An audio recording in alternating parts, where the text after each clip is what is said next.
राधे राधे भक्तजनों, आज आप सुनेंगे मकर संक्रांति का नियम विधि जानकारी। साथ में सुनेंगे सत्यनारायण भगवान का एक छोटा कथा। राधे राधे भक्तजनों, आइए सुनते हैं खरमास मास की विशेष महत्ता। हिंदू धर्म में खरमास का विशेष महत्व बताया गया है। इसे मलमास भी कहा जाता है और इस दौरान कोई भी शुभ कार्य नहीं किया जाता है, क्योंकि खरमास की अवधि को अशुभ माना जाता है। हिंदू पंचांग के मुताबिक इस साल खरमास 16 दिसंबर 2023 को शुरू होगा और यह 15 जनवरी 2024 को समाप्त होगा। शास्त्रों में खरमास के दौरान सूर्य की ऊर्जा कम हो जाती है। इस अवधि में सूर्य की स्थिति कमजोर हो जाती है। ऐसा माना जाता है कि खरमास में सूर्य का स्वभाव उग्र हो जाता है, जिसके कारण इस माह में शुभ कार्य पर पाबंदी लग जाती है और मंगली के कार्य नहीं होते हैं। हिंदू ज्योतिषी शास्त्र के मुताबिक जब सूर्य देव धनु राशि में प्रवेश करते हैं तो इस दौरान कोई भी शुभ कार्य नहीं किया जाता है। धनु राशि में जब तक सूर्य देव विराजमान रहते हैं, इसी अवधि को खरमास कहा जाता है और इस दौरान शुभ कार्य जैसे विवाह, सगाई समारोह, नया घर या वाहन खरीदने, माथ मुंडन समारोह आदि नहीं किया जाता है। ज्योतिषी शास्त्रों के अनुसार खरमास की अवधि करीब 1 माह की होती है, जिसे कुछ कार्यों के लिए शुभ नहीं माना जाता है। खरमास का संबंध धनु संक्रांति से होता है। जब सूर्य देव धनुष राशि में निकल कर मकर राशि में प्रवेश करते हैं तो मकर संक्रांति पर्व के साथ ही शुभ कार्यों की शुरुआत हो जाती है। रोज सुबह उठकर सूर्य देव की आराधना करें और सूर्य देव को अर्घ देना चाहिए। खरमास में जब तब दान का विशेष महत्व है। इसमें सभी कष्ट दूर होते हैं। खरमास में गाय, गुरु, ब्राह्मण की सेवा करने से पूर्ण फल मिलती है।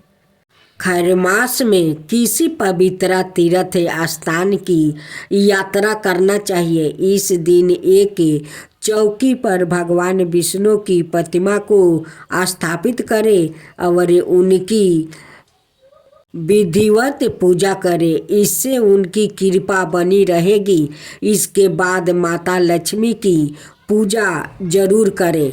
अंत में आरती करें और भगवान से माफ़ी जरूर मांगें।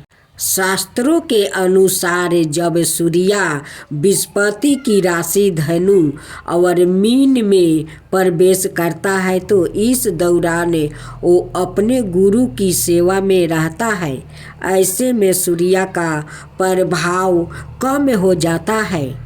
इसके अलावा सूर्य के कारण बृहस्पति की शक्ति भी कमजोर हो जाती है।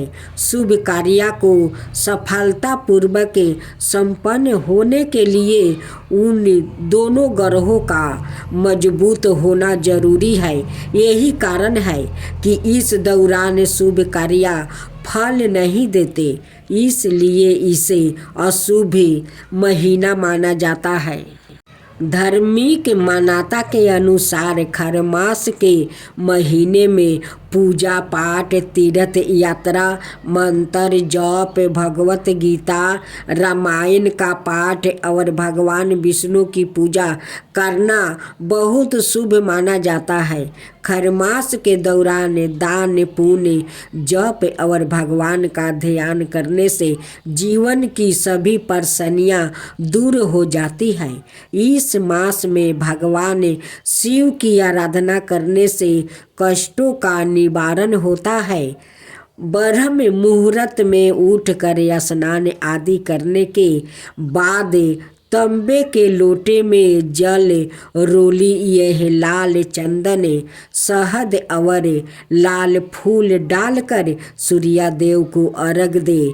इसी महीने में सूर्यदेव को अर्घ देना बहुत फलदायी है, संस्कृत महत्व रखता है और हिंदुओं द्वारा विभिन्न तरीकों से माना जाता है। पुष पूर्णिमा पर भक्त अक्सर पवित्र नदियों, विशेष रूप से गंगा, यमुना और अन्य महत्वपूर्ण जल निकायों में पवित्र डुबकी लगाती है।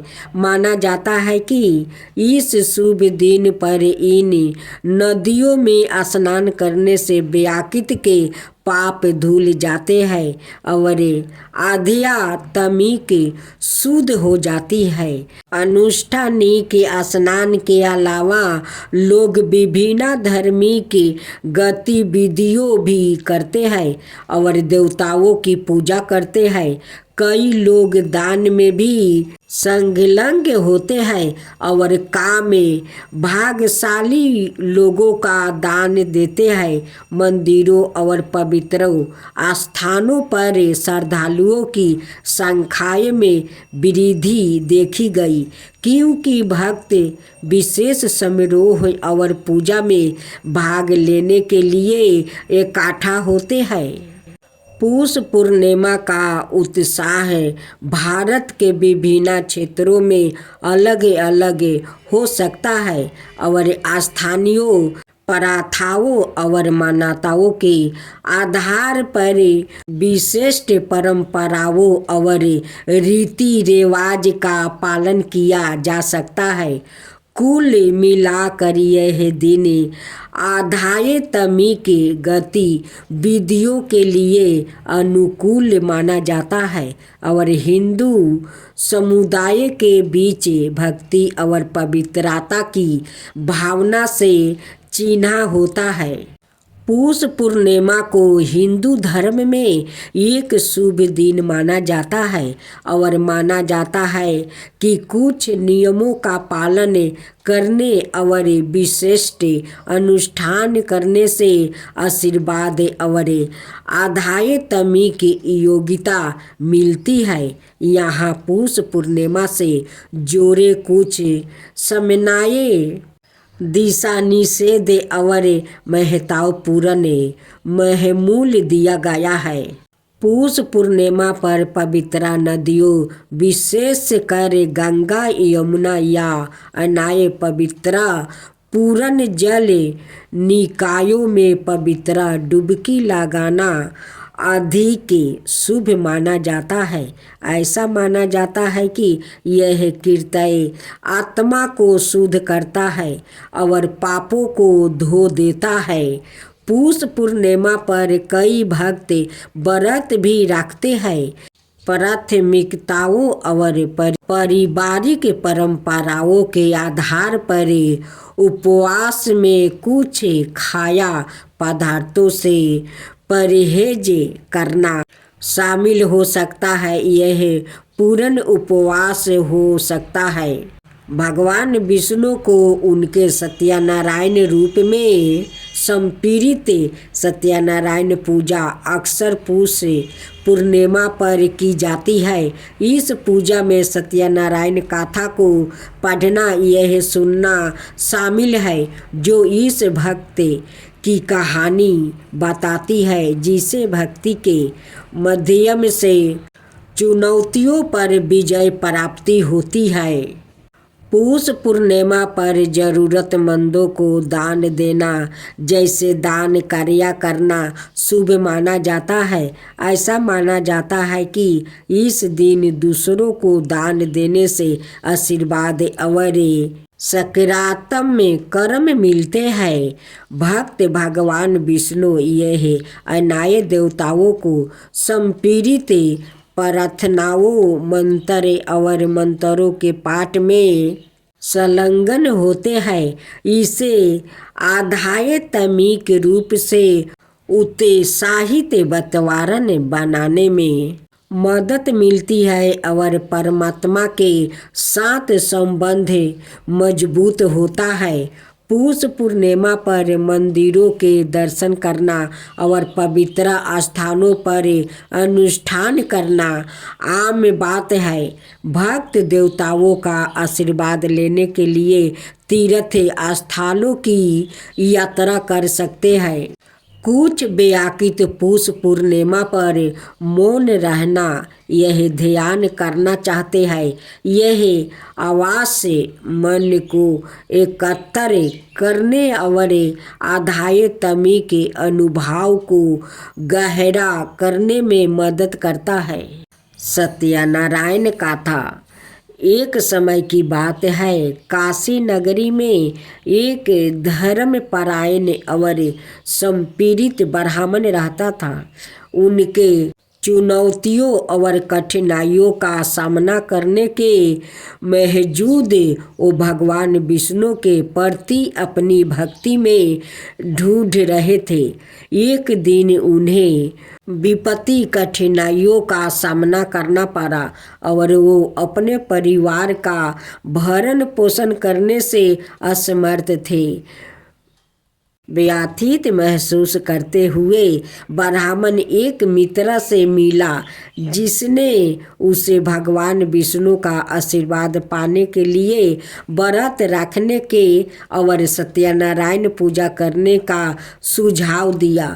मित्र ने अनुष्ठान का महत्व समझाया और यह कैसे उसके जीवन में समृद्धि और सुख ला सकता है। अपने मित्र की सलाह के बाद ब्राह्मण ने पूष पूर्णिमा के शुभ दिन पर व्रत रखा और अत्यंत व्याकुलता के साथ सत्यनारायण पूजा की। पूजा के दौरान उन्होंने सत्यनारायण गाथा सुनाई, एक कहानी जो सच्चा और भक्ति के महत्व पर प्रकाश डालती है। जैसे ही ब्राह्मण ने पूजा पूरी की और गाथा सुनाई, एक दैविक चमत्कार हुआ। उनकी अटूट भक्ति और ईमानदारी से प्रसन्न होकर भगवान विष्णु उनके सामने प्रकट हुए। भगवान ने ब्राह्मण को समृद्धि का आशीर्वाद दिया और उसकी सभी विपत्ति कठिनाइयाँ को दूर कर दिया। कृतज्ञता से अभिभूत होकर ब्राह्मण ने हर साल पूष पूर्णिमा पर सत्यनारायण व्रत का पालन करना जारी रखा और उसका जीवन खुशी और परिपूर्णता से समृद्धि हुआ।